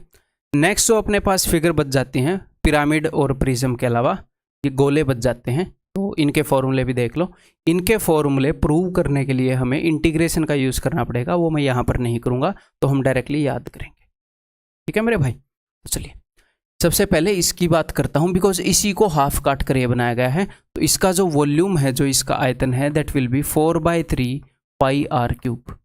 इसके अंदर एक ही चीज़ होती है मापने की, रेडियस, इसके सेंटर से लेकर यहाँ तक रेडियस, ठीक है। इसका कर्व्ड सरफेस एरिया क्या होएगा? दैट विल बी 4 सर्कल्स के एरिया के बराबर होता है, 4πr²। प्रूव नहीं करेंगे, अपने सिलेबस से बाहर चला जाता है, 11वीं 12वीं के सिलेबस टाइप में आ जाता है, ठीक है। तो ये तो इसकी बात है। नेक्स्ट इसकी बात अगर हम करें तो ये है क्या? इससे आधा ही तो है, तो इसका वॉल्यूम क्या होएगा? इसका वॉल्यूम हो जाएगा इसका हाफ, 2/3 πr²। Okay sir. अब यहाँ पर तो सिर्फ टोटल सरफेस एरिया ही था, कर्व्ड सरफेस एरिया या टोटल सरफेस एरिया एक ही बात थी, या फिर सिंपली सरफेस एरिया बोल दो। यहाँ पर ऐसा कोई चीज़ ही नहीं थी कि टॉप एंड बॉटम हो। कहाँ है यहाँ पर टॉप एंड बॉटम? पूरी पूरी गोल बॉल बनी हुई है, लेकिन यहाँ पर है, यहाँ पर सारा ही सरफेस कर्व्ड था, कोई ऐसा था ही नहीं फ्लैट। यहाँ पर ये देखो, ये फ्लैट है, और जब मैंने इसको काटा ये तो नया नया बना है। तो इस पूरे का जो एरिया है वो था 4πr²। तो इसका जो कर्व्ड सरफेस एरिया होएगा वो होएगा 2πr², उसका एग्जैक्टली हाफ। इस पूरे एरिया का एग्जैक्टली हाफ है ये तो नया बना है, ठीक है। और ये है क्या? ये एक सर्कल है सर, जो नया बना है वो एक सर्कल है जिसका रेडियस r है, ये है πr², इसका एरिया, ठीक है। तो यहां पर टोटल सरफेस एरिया क्या हो जाएगा? टोटल सरफेस एरिया हो जाएगा कर्व्ड सरफेस एरिया प्लस इसका एरिया, तो हो जाएगा 3πr², ठीक है मेरे भाई। यहां पर याद रखने लायक यही चीजें हैं। नेक्स्ट देखो, ये चीज़ भी आपको मैं याद करवा दूंगा, इसके बाद आपको टेंशन लेने की ज़रूरत नहीं पड़ेगी, बिल्कुल भी सीधी पेंशन लेने की ज़रूरत पड़ेगी नौकरी के बाद। देखो, जैसे किसी भी ट्रायंगल के अंदर, ध्यान से मेरी बात को सुनिएगा, किसी भी ट्रायंगल के अंदर अगर मैं बेस के पैरेलल लाइन बना देता था तो ये जो छोटे वाली ट्रायंगल है और ये जो बड़े वाली ट्रायंगल है ये सिमिलर हो जाती थी। आप बोलोगे जी हाँ, उसी चीज़ का 3D वर्जन है। यहाँ पर मैं बेस के पैरेलल लाइन मारता था, बेस जो है वो एक लाइन होता था, यहाँ पर जो बेस है वो एक 2D फिगर है, यहाँ पर जो बेस है वो एक सर्कल है। तो बेस के पैरेलल होने का क्या मतलब है? बेस के पैरेलल होने का मतलब है ये जो नीचे सर्कल है इसके पैरेलल एक सर्कल बनाऊं, इसके पैरेलल में चाकू से काट दूं इसको, कोन को। यहाँ पर ये जो सर्कल है इसके पैरेलल ये वाला सर्कल होना चाहिए, या फिर अगर मैं इसको चाकू से काट रहा हूं तो बेस के पैरेलल ये नहीं है कि मेरे पास एक कोन रखा है और उसको ऐसे काट दिया। क्या ऐसे काट नहीं सकते? काट सकते हैं, निकाल भी सकते हैं सब कुछ, बट हमारे सिलेबस में नहीं है। हमारे सिलेबस में क्या है? बेस के पैरेलल कट लगाना है। तो इसी चीज़ का 3D वर्जन है। अगर आप बेस के पैरेलल कट लगाते हो तो अब मेरी बात को ध्यान से सुनो, यहाँ पर 2 ट्रायंगल आपको दिख रही होंगी, एक तो ये बड़ी वाली और एक ये छोटे वाली। आपने बेस के पैरेलल कट लगाया है तो ये जो है ये इसके पैरेलल हो गई। हाँ जी सर, पैरेलल हो गई। ये क्या है? एक तो यहाँ पर क्या बनता है? यहाँ पर बनता है एक छोटी ट्रायंगल और एक बड़ी ट्रायंगल। क्यों? क्योंकि हमने ट्रायंगल को काटा है। अगर कोन को काटोगे तो एक छोटा कोन बनेगा, एक बड़ा कोन बनेगा, है। यहाँ पर छोटी ट्रायंगल और बड़ी ट्रायंगल क्या होती हैं? सिमिलर होती हैं। यहाँ पर छोटा कोन और बड़ा कोन सिमिलर होंगे। 3D फिगर भी सिमिलर हो सकते हैं मेरे भाई, ठीक है। फिर यहाँ पर क्या होता है, अगर दो चीज़ें सिमिलर हैं तो उनकी वन डायमेंशनल चीज़ों का रेशो अगर A:B है तो उनकी टू डायमेंशनल चीज़ों का रेशो A²:B²। ये 3D फिगर है तो 3 डायमेंशनल चीज़ों का रेशो A³ बस एक चीज़ एक्स्ट्रा ऐड हो जाएगी और यहाँ पर कुछ नया नहीं है, सेम चीज़ है। ठीक है, तो यहाँ पर बेस के पैरेलल ही ये खींचा गया है। तो अब आप मेरी बात को ध्यान से सुनिएगा, ये है छोटे वाले कोन का रेडियस, ये है बड़े वाले कोन का रेडियस, है कि नहीं है? आप बोलोगे जी हाँ सर। ये है छोटे वाले कोन की हाइट, यहां से लेकर यहां तक, ये है बड़े वाले कोन की हाइट। ठीक है, ये है छोटे वाले कोन की स्लांट हाइट, ये है बड़े वाले कोन की स्लांट हाइट। हाँ जी सर।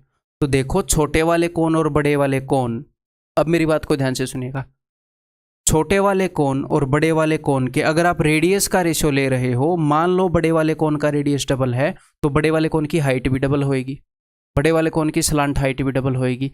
यानी कि जितनी भी वन डायमेंशनल चीज़ें हैं, जितनी भी लंबाइयाँ हैं, अगर मैं छोटे वाले कोन के बेस का पेरीमीटर लूँ, बड़े वाले कोन के बेस का पेरीमीटर बोले तो सरकमफ्रेंस लूँ, तो उसका रेशियो भी वही होएगा।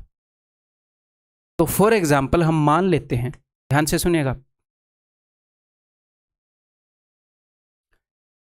कि छोटे वाले कोन और बड़े वाले कोन के रेडियस का रेशियो,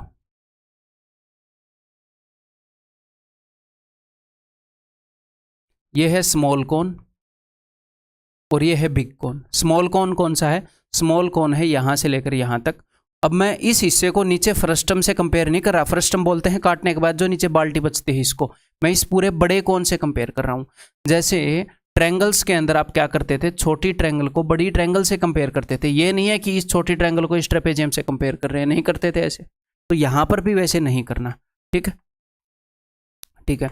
तो अगर छोटे कोन और बड़े कोन के रेडियस का रेशियो 1:2 है तो इनकी स्लांट हाइट का भी वही रेशियो होगा, इनकी हाइट का भी वही रेशियो होगा, इनके बेस के सरकमफ्रेंस का, जितनी भी वन डायमेंशनल चीजें हैं सबका यही रेशियो होगा।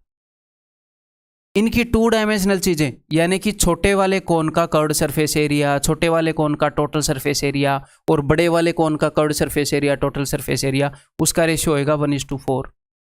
3D में एक ही चीज होती है, वो क्या होती है? वो है वॉल्यूम। ठीक है, वॉल्यूम का रेशियो होगा 1:8। मैं दोनों जगह क्यूब कर रहा हूं, 1 का क्यूब और स्क्वायर बस दिख नहीं रहे हैं। ठीक है, तो वन डायमेंशनल चीज़ों का अगर हमें रेशियो मिल जाए तो हम 2 डायमेंशनल का निकाल सकते हैं, 3 डायमेंशनल का निकाल सकते हैं। 3 डायमेंशनल चीज़ों का रेशियो मिल जाए तो 2D और 1D का निकाल सकते हैं, है ना। इसका मिल जाए तो यहाँ से सीधा क्यूब रूट करके ये निकालेंगे, फिर ये भी आ जाएगा।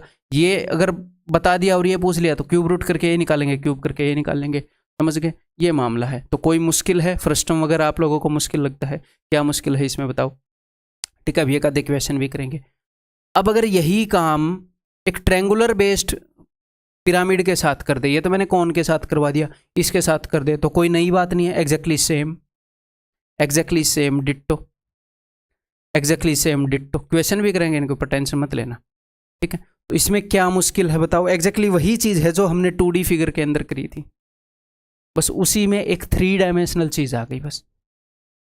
ठीक है, क्लियर है भाई? चलिए एक आधे क्वेश्चन कर लेते हैं ताकि ये डर थोड़ा सा और ज़्यादा भाग जाए।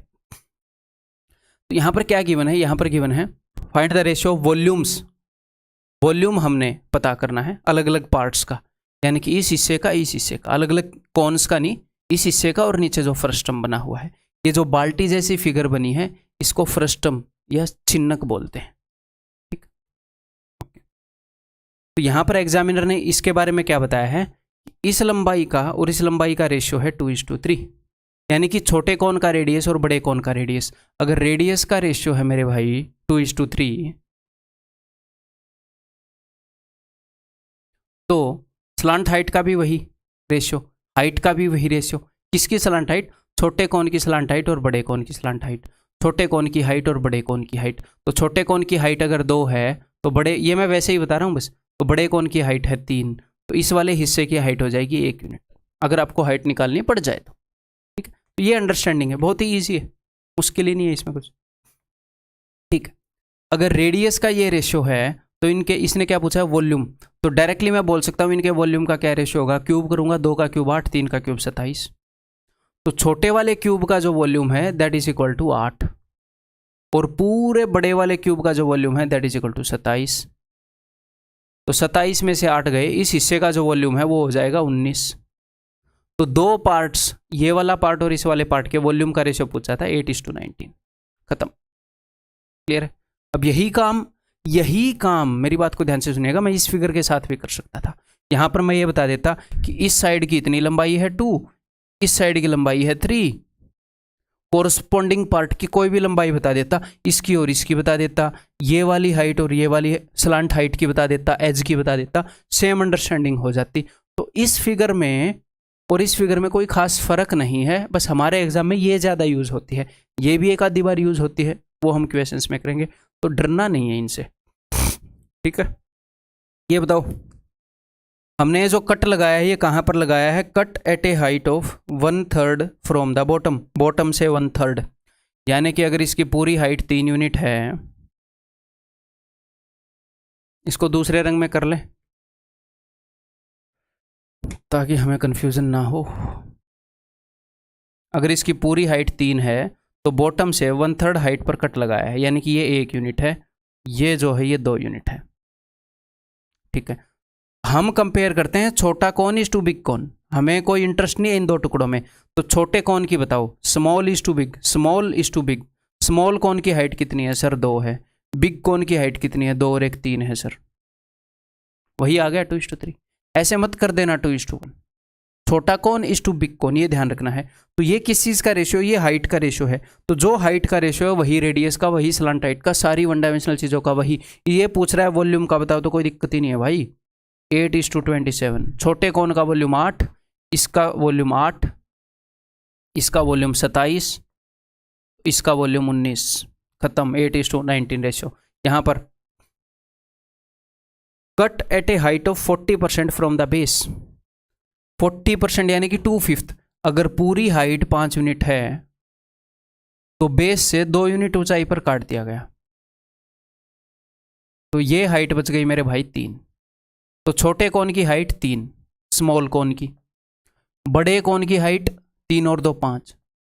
ठीक है, अगर इनकी हाइट का रेशियो है, सारी वन डायमेंशनल चीज़ों का यही रेशियो होगा, और ये पूछ रहा है वॉल्यूम का रेशियो 3 डायमेंशनल, क्यूब कर डालो 27:125। छोटे कोन का वॉल्यूम है मेरे भाई 27, पूरे बड़े कोन का वॉल्यूम है मेरे भाई 125। तो इस छोटे से टुकड़े का क्या वॉल्यूम होएगा? 125 में 27 घटाएंगे 98। That's it. ठीक घटाया ना मैंने? हाँ, क्लियर है। वहाँ पर देखो, अगर ये डिस्टेंस 1 यूनिट है, ये डिस्टेंस 2 यूनिट है, ये डिस्टेंस 3 यूनिट है, इसने 2 कट लगा दिए तो कोई दिक्कत ही नहीं है। अगर बेस के पैरेलल 2 से 1 से ज़्यादा लाइन खींच देता था तो हमें कोई दिक्कत होती थी? हमें तो कोई दिक्कत नहीं होती थी। ये छोटे वाली जो ट्रायंगल है ये भी बड़े वाली के सिमिलर है, ये छोटे वाली जो ट्रायंगल है ये भी बड़े वाली के सिमिलर है, या फिर ऐसे ही बोल सकते हो ये छोटे वाली ट्रायंगल इस बड़े वाली के सिमिलर है। हालांकि हम सबसे बड़ी के साथ कंपेयर कर लेंगे, है ना, यहाँ पर। ठीक है, तो सबसे छोटा कौन, सबसे छोटी ट्रायंगल देखो है, सबसे छोटा कौन ये है, इसकी हाइट क्या है? 1। इससे बड़ा कौन है ये, इसकी हाइट क्या है? 1 और 2 3।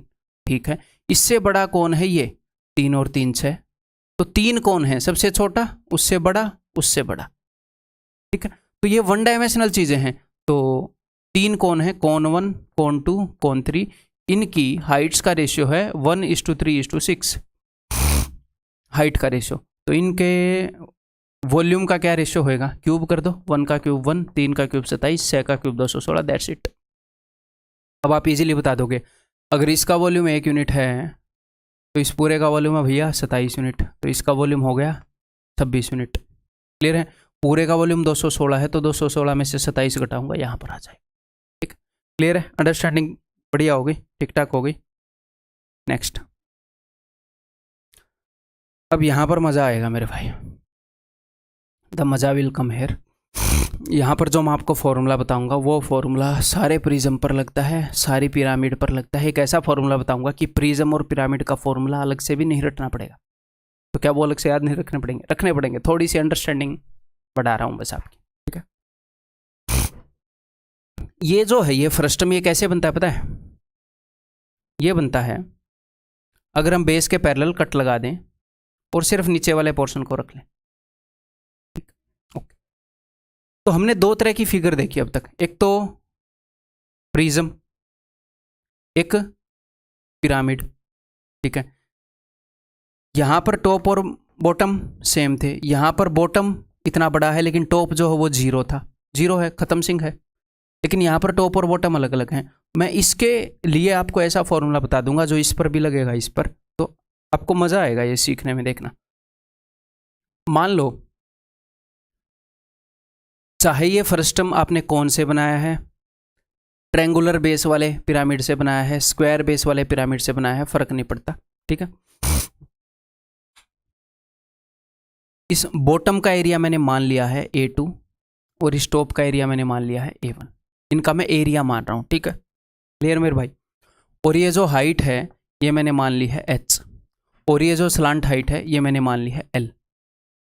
तो मैं आपको बता रहा हूँ वॉल्यूम का फॉर्मूला जो कि हर एक चीज़ के ऊपर लग जाएगा, आयतन का फॉर्मूला वो होएगा 1/3 into A1 plus A2 plus √A1 A2 into height. अब मेरी बात ध्यान से सुनो, जब आप ये कर रहे थे ये उस पर भी लगेगा, ये सब पर लगेगा, थोड़े से मजे लेते हैं पढ़ाई के। देखो, जब आप इसका एरिया निकाल रहे थे तो A1 और A2 सेम थे, आप बोलोगे जी हाँ सर A1 और A2 सेम थे, तो यहाँ पर क्या आएगा A1, यहाँ पर भी A1 ही मान लो, A1 ओके, और यहाँ पर A1 का स्क्वायर होएगा तो √A1 का स्क्वायर A1, तो 3 बार A1 हो जाएगा, 3 से 3 कट जाएगा, तो इसका एरिया क्या था, area of the base into height, वो यहाँ से ड्राइव हो रहा है कि नहीं, आप बोलोगे जी हाँ सर ड्राइव हो रहा है। इसका एरिया देखो, इसमें जो बेस का एरिया है लेट दैट भी A1 और ऊपर जो एरिया है 0, टक्कर देखो यहाँ पर A1 तो A1 है, ये 0 है, ये भी 0 है, 1/3 into area of base into height, आ रहा है कि नहीं, इसी फॉर्मूले से ये भी आ रहा है।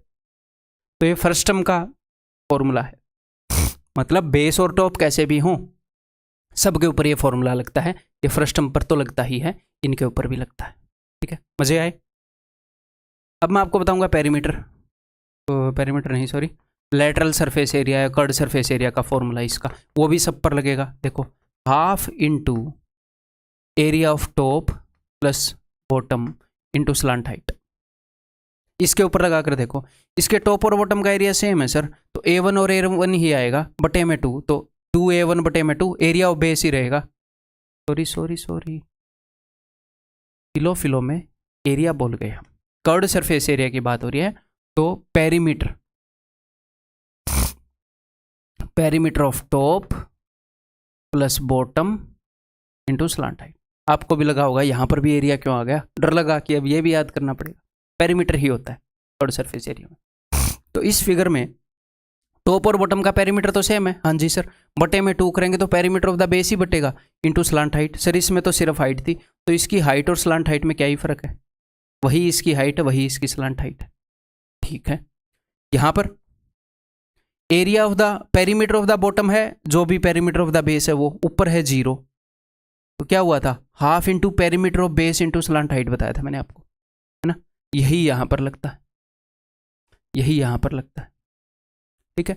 तो अब अगर कल को आज तक हमारे पास जो फ्रस्टम आता गया है वो आया है सर्कुलर बेस का है, और एक आधी बार ये भी आया है, लेकिन इसके फॉर्मूलाज की डिटेल में उसने बात नहीं की है, लेकिन वो कल को करता है, तो इस फॉर्मूले के दम पे आप इजीली सारे क्वेश्चन कर लोगे, कैसा भी फ्रस्टम हो फर्क ही नहीं पड़ता हमें, क्लियर है। अब मैं इनको रब करूंगा, आप अपनी नोटबुक के अंदर लिखेंगे, मैं अब आपको बताऊंगा डायरेक्टली इस वाले फ्रस्टम के लिए जो फॉर्मूले आप याद रख सकते हो, ठीक है। अदरवाइज ये जो अंडरस्टैंडिंग अगर आप रखोगे तो दैट्स इट, वो फॉर्मूले आप थोड़ी सी देर में निकाल भी सकते हो वहाँ पर, लेकिन फिर भी चलो मैं इसको मिटाऊंगा नहीं, नीचे लिख दूंगा। तो वॉल्यूम क्या होएगा भाई, ये तो मैंने जनरलाइज्ड बता दिया, अब मैं सिर्फ सर्कुलर के लिए बता रहा हूँ, तो इसका वॉल्यूम क्या होएगा, इसका वॉल्यूम होएगा 1/3 पाई, इसको मैंने मान लिया स्मॉल r, इसको मैंने मान लिया कैपिटल R, ठीक है, पाई r² plus r² plus RR into H। Sir ये क्या किया, ध्यान से देखो, एरिया क्या होता है पाई r², तो जस्ट मैं पाई बाहर लेकर गया हूँ क्योंकि सबके एरिया में पाई था, टॉप और बॉटम के एरिया में सब में पाई था, मैं पाई को बाहर लेकर गया, पाई r², ये क्या था अंडर रूट के अंदर पाई r², एक पाई बाहर आ गया RR, करके देख सकते हो आप, यहां से यही निकल कर आएगा, ठीक है। Next curd surface area, normally क्या होता है पाई आर एल, तो यहाँ पर हो जाएगा pi R plus R into L. ठीक है, क्लियर है सर? टोटल सरफेस एरिया वही टॉप और बॉटम का एरिया जोड़ देना, इसके अंदर क्या ही दिक्कत है।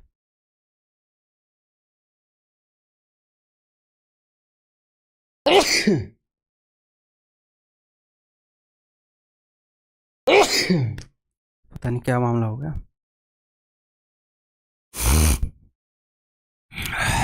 क्लियर है? एक और चीज़ यहाँ पर मैं आपको बताना चाहूँगा कि अगर मैं यहाँ से यहाँ तक सीधी लाइन खींच दूँ, ये भी परपेंडिकुलर है, ये भी एच हो जाएगा, ये आर है तो ये भी आर हो जाएगा, तो ये क्या हो जाएगा, ये हो जाएगा आर माइनस आर। तो ये तीनों चीज़ें पाइथागोरस थ्योरम फॉलो करती हैं, बिकॉज राइट एंगल ट्रायंगल की साइड से ना, अगर ज़रूरत पड़े तो। नेक्स्ट, सफियर कटिंग एंड हेडबॉक्स थ्योरम, ये अब तक आया नहीं है, लेकिन ये इरेलेवेंट नहीं लग रहा बिकॉज बिल्कुल बेसिक सी चीज़ें यूज़ करता है। तो ये मैं आपको बता देता हूँ, यहाँ पर थोड़ी सी देर लगेगी, 4-5 मिनट। अगर हम एक सफियर को काट दें तो मैं वो वाले फॉर्मूले नहीं लेकर आऊँगा जो हमारे सिलेबस से बाहर चले जाते हैं, जो सिलेबस के अंदर ही आते हैं। देखो, मान लो अपने पास एक ये सफियर है और ये इसके एक आधे इक्वेशन आए भी हैं कैट के अंदर। ठीक है, ये रिलेवेंट है बिकॉज इसके अंदर एक जगह तो पाइथागोरस थ्योरम लगता है, बिल्कुल बेसिक, कोई नई अंडरस्टैंडिंग भी नहीं होती, अभी आपको बताऊंगा। अगर हम सफियर के कहीं पर भी ऐसे कट लगा दें, ठीक है, तो ये मैंने ऊपर कर दिया, ठीक है, ये जो मैंने कट लगाया है, मान लो यहाँ पर ये जो रेडियस है, ये let this be small R, ठीक है, और ये जो हाइट बनी है या ये जो डिस्टेंस बना है, सेंटर से जितने डिस्टेंस पर कट लगाया था, मान लो वो डी है, तो ये तो 90 डिग्री होएगा। जी हाँ सर। और यहाँ से लेकर यहाँ तक क्या होएगा, ये तो सफियर का रेडियस होएगा। ठीक है, तो ये देखो पाइथागोरस थ्योरम बना रहे हैं, राइट एंगल ट्रायंगल है, R square equal to R square plus D square. फिर बिल्कुल बेसिक है। अगर वो आपको ये बताएगा कि मैंने सेंटर से इतनी दूरी पर कट लगा दिया, तो बताओ उस कट का रेडियस क्या होगा। बड़े वाले सफियर का रेडियस आपके पास है, डिस्टेंस आपके पास है, तो आप बता पाओगे कि नहीं क्या ये इररिलेवेंट जा रहा है? नहीं जा रहा बिल्कुल भी। ठीक, तो अगर वो इसके अंदर ऐसे कट लगाता है तो ये भी आप बताने के लायक होने चाहिए, ये पाइथागोरस थ्योरम फॉलो करेंगे। ठीक है मेरे भाई। अब एक और चीज़ यहाँ पर, एक एक्स्ट्रा चीज़ भी बताना चाहूँगा। ये चीज़ मैं आपको याद करवा देता हूँ। क्या, देखो, आप एक सफियर के अंदर अगर आप कट लगा रहे हैं, आप कहीं पर भी कट लगा लें, ठीक है, आप उसका कर्व्ड सरफेस एरिया निकाल सकते हैं, इसका भी और इसका भी एक ही फॉर्मूले से। और वो फॉर्मूला होगा कर्व्ड सरफेस एरिया का, अगर आपने सफियर को काटा है तो 2 पाई आर ये होएगा रेडियस ऑफ सफियर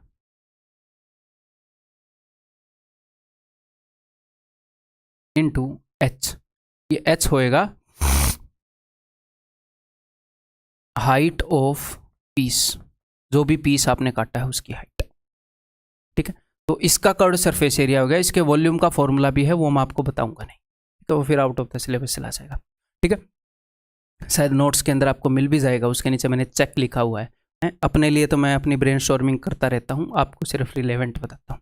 ठीक है, मान लो इसकी हाइट है h और इसका रेडियस है r, तो इसका कर्व्ड सरफेस एरिया, कई बच्चे ऐसे कंफ्यूज कर लेंगे कि 2 पाई आर एच। नहीं ब्रदर, ये आपने छोटे वाला रेडियस ले लिया। मैंने क्या बताया है, रेडियस ऑफ द सफियर। किसी भी सफियर का कहीं से भी पीस काट दो, फर्क ही नहीं पड़ता। अब ऐसा पीस मत काट देना, यहाँ पर तो ऐसे सीधा काट दिया, यहाँ पर ऐसे ऐसे तिरछा। ठीक है, मान लो मैंने यहाँ पर ऐसे कट मार दिया, ऊपर एक टुकड़ा हो गया, नीचे एक टुकड़ा हो गया, फर्क ही नहीं पड़ता। बीच में से ऐसे पैरेलल मार के एक टुकड़ा निकाल लो, कोई भी टुकड़ा निकाल लो किसी भी सफियर का, उसका ये फॉर्मूला होएगा कर्व्ड सरफेस एरिया का। तो इसका कर्व्ड सरफेस एरिया क्या होएगा, इसका कर्व्ड सरफेस एरिया होएगा, ध्यान से देखिएगा, 2 पाई बड़े वाला आर और इस पीस की जो हाइट है वो h। इसका एरिया, इसका कर्व्ड सरफेस एरिया क्या होएगा, इसका कर्व्ड सरफेस एरिया होएगा 2 पाई बड़े वाला आर, 2 पाई आर एच होएगा कर्व्ड सरफेस एरिया। बस h की जगह क्या यूज होएगा, ये d, इस पीस की जितनी भी हाइट है, ये सिंपल है। ठीक है, तो इस फिगर की जरूरत नहीं है, मैंने जो सोचा था उससे भी अच्छे से आपको समझा दिया है यहाँ पर। ठीक है, समझाने के लिए ली थी, बट इसकी जरूरत नहीं है। ठीक है, ये वो चीज़ है आर्किमिडीज ने जिस तरीके से दुनिया को बताया था, हमने और थोड़ा सिंपल कर लिया है। क्लियर है, समझ में आ गई। मैं एक और बात बताऊं यहाँ पर, एक और इंटरेस्टिंग, अगर आप पूरे सफियर का कर्ड सरफेस एरिया चाह रहे हो तो यहाँ पर हाइट क्या हो जाएगी, यहाँ पर हाइट हो जाएगी 2r, हो जाएगी कि नहीं हो जाएगी? आप बोलोगे जी हाँ सर, यहाँ से यहाँ तक r, यहाँ से यहाँ तक r, तो इसका कर्ड सरफेस एरिया मैंने क्या बताया, कितना भी बड़ा पीस हो सिलेंडर का, ऐसे पैरेलल काट रखा हो तो 2 पाई r इंटू 2r, 4 पाई r स्क्वायर आ गया ना पूरे सफियर का कर्ड सरफेस एरिया। ठीक है, तो ये जनरलाइज फॉर्मूला है, बिल्कुल पूछा जा सकता है। ठीक है भाई, सो दैट्स ऑल। आज की क्लास के अंदर बस एक आखिरी चीज़ बता देता हूँ जो हमने नहीं करनी, क्यों? क्योंकि ये इंटरनेट पर घूम रही है। ये है टोरस। टोरस बोले तो ये जो ट्यूब होती है ट्रक के अंदर, ट्रैक्टर के अंदर, साइकिल के अंदर, तो इसके वॉल्यूम वगैरह के फॉर्मूले, इसके सरफेस एरिया के फॉर्मूले आपको कोई बता सकता है, कोई क्वेश्चन पूछ सकता है, आपका कॉन्फिडेंस डाउन कर सकता है। दिस इज़ इररिलेवेंट, ये जस्ट मैंने बता दिया। किसी भी चीज़ का फॉर्मूला आप विकीपीडिया से, इंटरनेट से सर्च करके ढूंढ सकते हैं। इसका मतलब ये नहीं है कि वो एसएससी के सिलेबस में है, समझ रहे हो? तो ये फालतू में रटने की ज़रूरत नहीं है आपको। ठीक है, ये मैंने क्यों रखा है? अब कई बच्चे, मैंने रख दिया भाई साहब ऐसी हज़ारों शेप है, कितनी शेप्स का आप याद रखोगे? जो अपने सिलेबस में उसी का याद रखोगे ना, तो इसका याद रखने की ज़रूरत नहीं है। तो मैं वो सारी शेप भी आपके सामने नहीं दिखाऊंगा, ये भी मत याद रखना, ये भी मत याद रखना। जो एक प्रीवेलेंट है, जो बार बार आपको दिख सकती है, बस एक एग्जाम्पल के तौर पर दिखा दूंगा कि जो भी रिलेवेंट है मैं करवा रहा हूँ। जिस हद तक रिलेवेंट हो सकता है, एक स्टेप आगे भी जा रहा हूँ मैं, ऐसी बात नहीं है, बट इतनी स्टेप आगे भी नहीं जाना कि मतलब फालतू की चीज़ें हम रट रहे हैं यहाँ पर। ठीक है, यहाँ पर ये एक तो छोटे वाला सर्कल होता है, एक बड़े वाला सर्कल। छोटे वाले सर्कल के रेडियस को स्मॉल आर और बड़े वाले को कैपिटल आर से रिप्रेजेंट किया गया है, फिर ये चीज़ें निकाली गई हैं। मेरे को पर्सनली ये फॉर्मूले नहीं याद है, ना ही मुझे करने। ठीक है, अगर मैं इनको याद करना चाहूँ तो मैं इजीली निमोनिक्स बना सकता हूँ, बट दिमाग है डस्टबिन नहीं, ना। तो दैट्स ऑल। इस वीडियो के अंदर अपनी अंडरस्टैंडिंग जो है वो सारी हो गई है। आपने गारंटीड ये बताना है कि आपको अंडरस्टैंडिंग कैसी लगी। अगर अच्छी लगी तो वो बतानी है। कोई फीडबैक हो, थोड़ी सी और इम्प्रूव मैं कर सकता था। हालांकि यहाँ पर मैं इस तरीके से बता रहा हूँ कि हम टीयर 2 के बैच में कर रहे हैं, ये सोचकर। ठीक है, थोड़ी सी मैंने जानबूझकर फास्ट भी रखी है। अगर प्री में होता तो बहुत ही डिटेल से, प्यार से और ज़्यादा मज़े लेकर मैं बताता हूँ। ठीक है, अगली लेक्चर से हम क्वेश्चंस करेंगे बहुत सारे, जल्दी से जल्दी सारे टाइप के क्वेश्चंस एनफ अंडरस्टैंडिंग और प्रैक्टिस के साथ हम इस चैप्टर के ख़त्म करने की कोशिश करेंगे। फिर ट्रिग्नोमेट्री और हाइट एंड डिस्टेंस करेंगे। ठीक है भाई, फिर अरिथमेटिक मैथ स्टार्ट कर देंगे उसके बाद।